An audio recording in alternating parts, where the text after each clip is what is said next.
Of course, today we're going to be speaking about something very amazing, you know. It's something that's just, it gets you running. For you parents out there, you know, this is something we want to speak about for you. So you can teach your child how he can be an actual child and a Muslim at the same time, you know.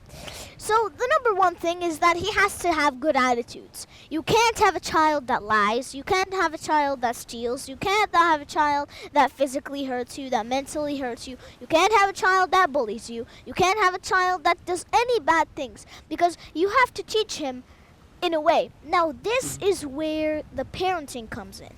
You know, when you teach your child, you're not like, hey, don't do that, and then you're gonna go slap him in the face like he's an animal. You don't do that. That just doesn't work. You have to go and be his friend. And I don't mean his friend in like, what are you doing right there?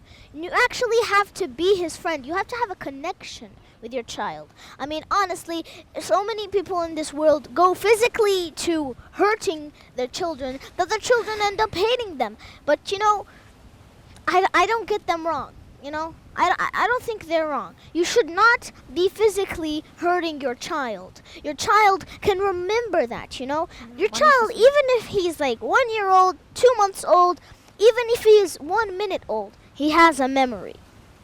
So the first thing that you have to do so you can have a child that is actually great, in my opinion, you know, throughout my mother and father's experience, you have to always teach them carefully and with precision. Because I would always ask questions that are too precise. Your child, you may be like, hey, don't touch anything in the mall.